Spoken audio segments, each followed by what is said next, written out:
Kitaborana wambaranjira ziyade nuke kotu wala garra.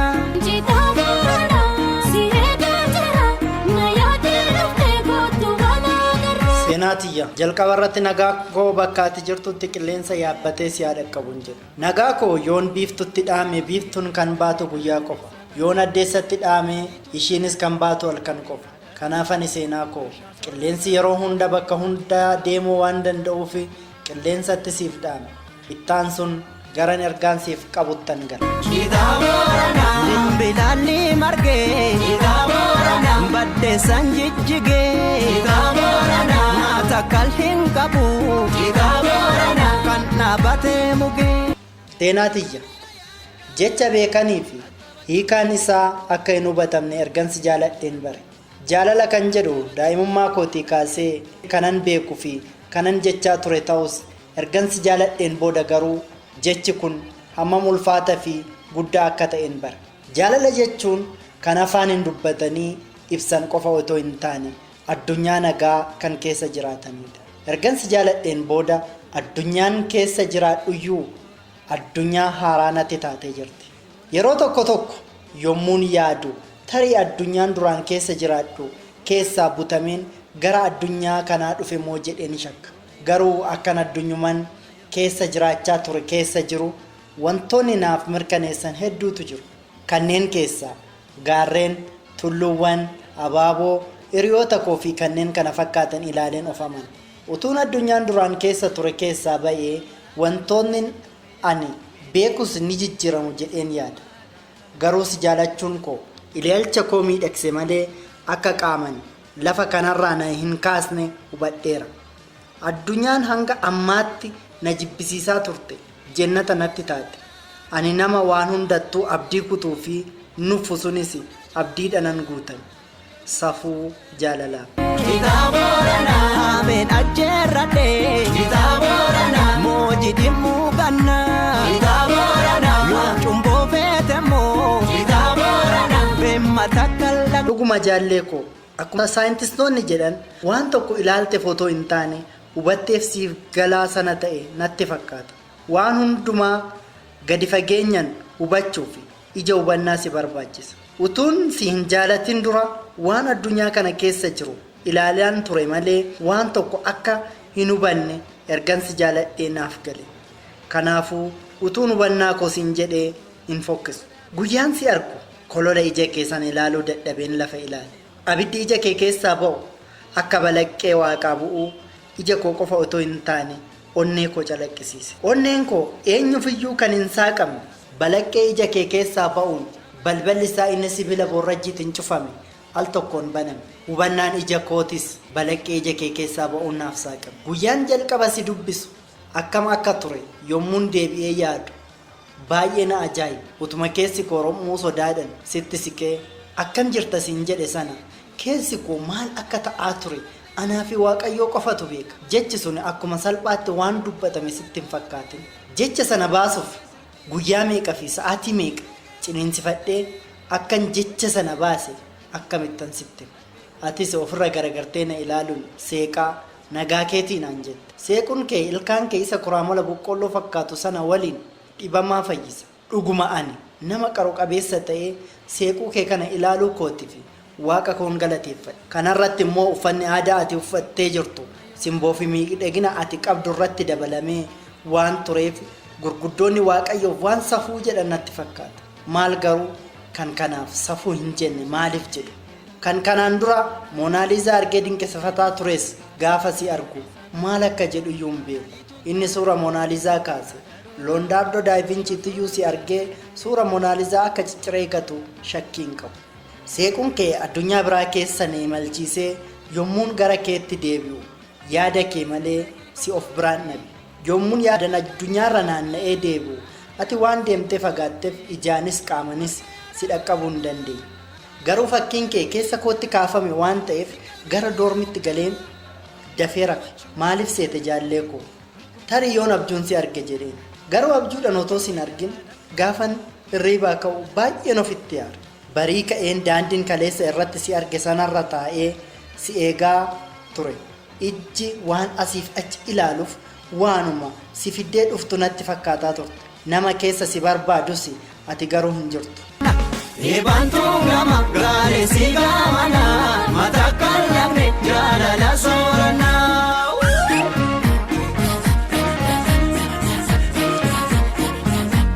Haala kanaan torbee lama guutus si barbaadurraa abdii hin kutan. Utuun lammata si argee jedheen hawwe. Akka bakkuma hundatti argamtu bakka deeme hundatti ijaan si barbaadaan ture. Keessattuu shamarree uffata gaafas ati uffattee si arge sana uffattee deemtu yoon arge si natti fakkaata waan ta'eef fuula ishii hamman argutti onneen koo dhiittee waan na keessaa baatu natti fakkaata. Barumsa koo dhiisee hojiin koo si barbaaduu qofa taanaan hiriyoonni koollee amma na taajjabutti ga'aniiru. Namni jaalate gowwaadhaa jabaadhu naan jechaa jiru. Ani garuu si jaalachuuf si barbaaduun koo qaroo koo bane malee qaroo koo nan jaamsite. Seenaatiyya ani nama shamarranii utuu iddoo hin laatin yuunivarsiitii keessa waggaa 3 ture. Si argee daqiiqaa 3 akka kana ta'uun koo hiriyoota kootiif qofa otoo hin taane anaafoo gaaffii. Kanaan dura kanan nama jaalatetti kolfaa ba'e sun kunoo narraan ba'e. Dhuguma namni hunduu akka koot kana ta'a taanan qoosan kanaan dura namarratti qooseef akkamitti akkan waaqayyoo dhiifama gaafadhu hin beeku. Yaatu bishaan jundee tulluu jalaan gortee dubbiin garaa qabaa laphee jalaan gortee gaasaan gaasaa roobee caffee keenya fiilee. Guyyaa tokko gaafa guyyaa kamisaa akkuma amala kee shamarran 3 waliin deemaa dhufte. Shamarran 3 kanaan waliinuu afaan gara garaa yommuu dubbattu miidhagina kee isan dinqisiifataa turerra raajii natti ta'e. Afaan Oromoo, afaan Amaaraa fi inni sadaffaan afaan ani hin beekne tokko ture. Kuni kennaadha moo barumsa jedheen itti dhiise. Guyyaa kana si dubbisuu fi yaaliin ani taasiseen milkaa'uu baatus si duuka deemee si ilaaluun koo eessatti akkan si argachuu danda'u na gargaareera. Innis mana dubbisaa ture. Guyyaa tokko mana dubbisaa kana si waliin akka nama dubbisuu barbaaduu callisee si waliin seene. Anis akkuma dubbisaattan kitaaba hamma daabboo warra dureessaa ga'u tokko qabadhee maddii kee taa'e. Akka nama dubbisuu kitaabicha gaggalagalchaa oolus mata dureen kitaabichaatu maal akka ta'e hin barre. Maaliif jennaan kanan dubbisuu barbaade si malee kitaabicha hin turre. Ati garuu seenaa uummata Oromoo hanga jaarraa 16ffaa kan jedhu dubbisaa turte. Dubbisa kee gaafasirraa akka ati seenaa jaalattu nu godhe. Kana booda barataa yookiin qorataa seenaa ta'ee sitti siqu murteeffadhe. Jaallee koo kunoo amma kiyyoon gaafa sana ittiin si kiyyeessuuf siif qopheesse sanaan qabameen rakkataa jira. Ani barataa seenas qorataa seenas hin turre. Ani fakkeessuuf kanan godhe achumaan na fudhatee lixeera. Seenaa koo seenaa qorachuu fi beekuun hammam akka keessa namaa waadu ani kanaan dura hin beekun ture. Edaa hanga kana ulfaataa. Ani miidhagina keen booji'ameen jalqaba gara kee dhufe. Ati immoo seenaa fi sabboonummaa akkasumas yaada kenna boojitee si qofa otoo hin taane hawaasa ati keessatti dhalattee guddatte akkan jaaladhu na taasisteerta. Maal kana qofaree kunoo amma barataa fi qorataa seenaa ta'eera. Seenaati gaafa jalqabaa akka barataa seenaa ta'ee sitti siqu maqaa kee natti himtee wantoota adda addaa natti kaastu sana atis akkuma shamarran tokko miidhagina keetiin kan boontuu fi kan nama tuffattuun se'e. Kan kee garuu miidhaginni kee isa ijaan mul'aturra isa keessa kee jirutu caala. Ati dubartii takkittiidha jedhee gaafan sitti siqu keessa keetti uummata 100,000 lakkaa'aman akka jiran arge. Kitaaboranaa ormaanaa manuu kitaaboranaa olla rattan jile olla fi duuda kan lafa kaanuu oloomoo malee ormaanaa mananuu. Ani gaafa uummata akka kanaa si keessatti argu carra qabeessan ofiin jedhe. Dhuguma ameergoon gaafa Ameerikaa argatu akka kana waan gammade natti hin fakkaatu. Gaaffin ati jalqaba na gaafatte sun hanga ammaatti iyyuu keessa kootii ba'uu dide. Oromummaan siif maali kan jedhu. Ani oromummaan dhaloota yookiin dhiiga jedheen siif deebise. Ati garuu oromummaan kana qofa otoo hin taane ilaalcha dabalatanaan jette. Keessattuu oromummaa amma jiruu fi oromummaa inni dur akka garaagarummaa qabu yommuu fakkeenyan natti himtu seenan kanaan dura beeku akkan callisee yeroo koo itti gube natti dhaga'ama. Seenaati Seenaan baradhe malee hin hubanne ka. Kanaafani hubannaatti yasiin jedhe. Eeyyee dhugaadha. Waan hundaa waan arganiif yookaan waan barataniif otoo hin taane kan beekan yoo hubatan qofa. Karaawwan baraa deemanoo gasaan gaasa gaarii fuulee sandaa bileekoo garaa saafataani deemi harkaan yaani naatti duulee kanaafuu bahee as fuulee. Kanarraan kan ka'e yommuun yaadu beekumsa namoota baay'eetu na gaddisiisa. Maaliif seete seenoo koo? Beekumsi hubannaa fi ogummaa hin qabne amma konkolaataa motora hin qabneeti. Dhugumaati hubannaatichi. Hayyoonni keenya muraasni waan akkana ta'aniif natti fakkaate akka kormaa handaaqqoo kan namaa hin laatne kan ofii hin nyaanne foon mataatti baatanii deemu. Iccitiin afaan sadi dubbachuu keetii si gaafannaan iddoo dhaloota kee natti himte. Iddoo dhaloota kee natti himuun kee maaliif akka ta'e jalqaba irratti naaf hin galle ture. Gaafa iddoo dhaloota keetii naannoo sabaaf sablammoota kibbaa godina kafaa aanaa gawwaattati naan jettu. Oromiyaa keessatti godina kafaa kan jedhamu akka jiru ani hanga ammaatti hin beekuun sin jedhe. Atis seequu kee isa akka hangaasuu waaqaa ifu sanaan natti seeqtee godina kafaa Oromiyaa keessa otoo hin taane naannoo sabaaf sablammoota kibbaa daangaa Jimmaa irratti akka argamu natti himte. Waan achitti dhalattee guddatteef afaan Oromoo, afaan Amaaraa fi afaan kafaa akka dubbattee barreessuu dandeessu na hubachiiste. Guyyaan karaarra taa'ee si dhaggeeffataa ture sanas afaan inni sadaffaan akka afaan kafaa ta'e natti himte.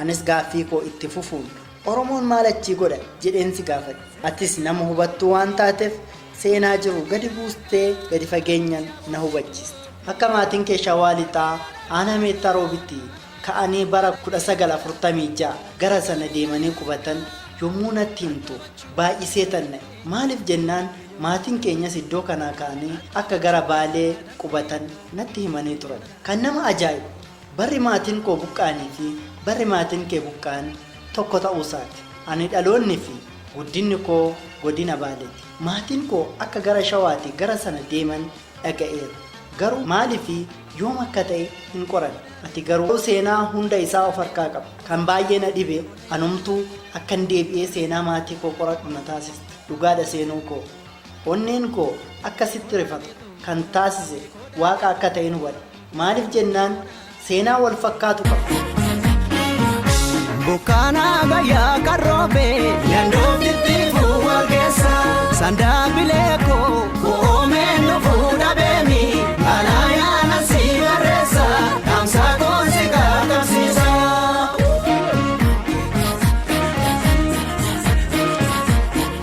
Anis ergana eebbifamee gara maatii kootti deebi'ee seenaa maatii koo qoradheen waan nama ajaa'ibu argaa jira. Hayyoota komanna malee hundi keenya yoo beekumsa qabnu hawaasa keenya akka fayyadaa hin jirre naaf gale. Nu waan guddaa kan hojjannu yoo doktora yookaan piroofeesara taane qofa nutti fakkaata. Waan of harkaa qabnu garuu hawaasa keenya tajaajiluu dandeenya. Wanti biraa kan na ajaa'ibe immoo qubee afaan Oromoo ana kana oolmaa daa'immaniitii kaasee hanga sadarkaa yuunivarsiitiitiin barate kana caala barreessitee dubbisuu keeti. Anis yommuun kana argu Oromummaan dhiiga qofa otoo hin taane ilaalchas ni dabalata. Kan naan jette santu keessa kootti deddeebi'aa.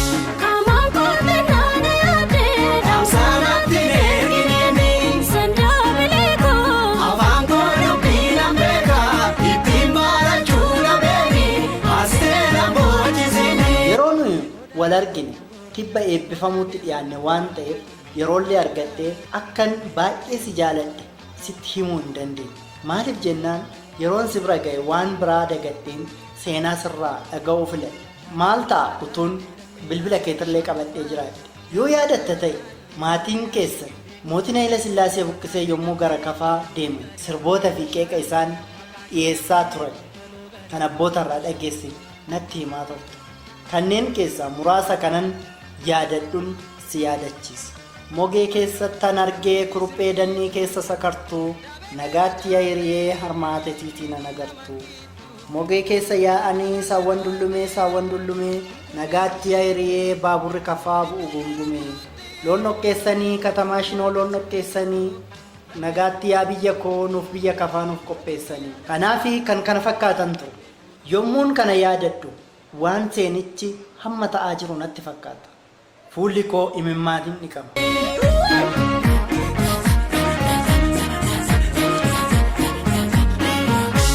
Anaa nyaatu nama nyaatu otoo nyaate meeqa nyaata sandaabilee koo na duraa garaa hammaata mulfaata bulteetti nyaata godaasaa kootuu mataata.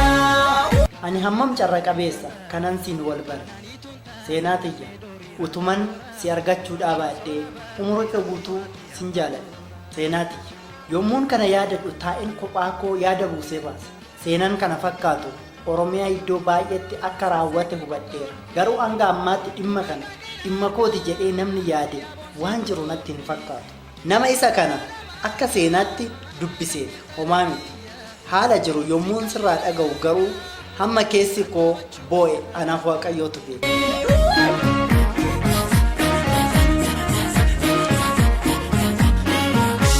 Anaa nyaatu nama nyaatu otoo nyaate meeqa nyaata sandaabilee koo na duraa garaa hammaata mulfaata bulteetti nyaata godaasaa kootuu mataata.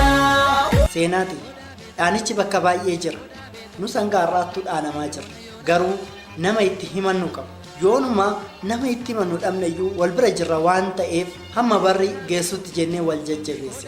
Siifi uummatan si keessatti arge sun immoo maal akka ta'aa jiran tilmaamuu fi raajii ta'uu nama hin gaafatu.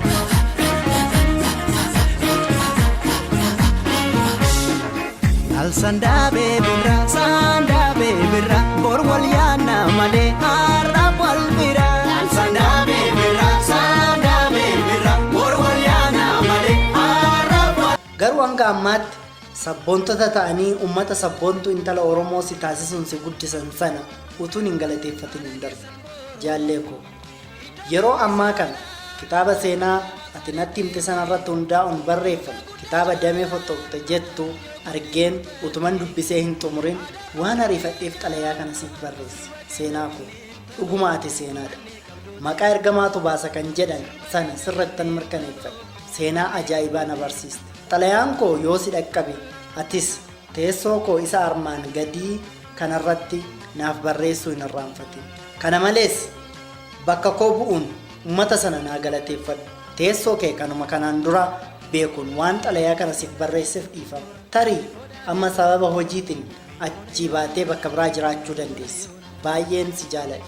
Fedha Waaqaa ta'ee hanga guyyaa wal arginuutti sirba galaanaa gaaromsaa citaa booranaa jedhu sanan siifi uummata sana affeera. Nagaatti seenaatiyya. Ishii naannoo sabaaf sablammoota kibbaa godina kafaa aanaa gawwaattatti argamu. Ani kanan baay'ee si jaaladhu boonaa lammii baaleerra.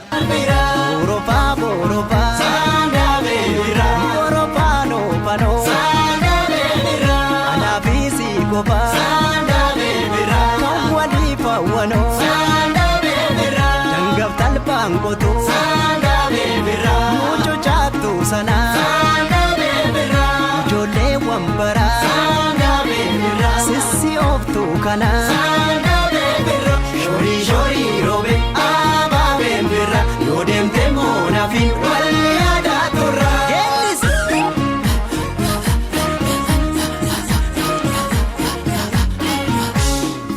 Al sandaabe birra bor wal yaanna malee har'a wal bira. Al sandaabe birra bor wal yaanna malee har'a wal bira. Oropa sandaabe birra Oropaano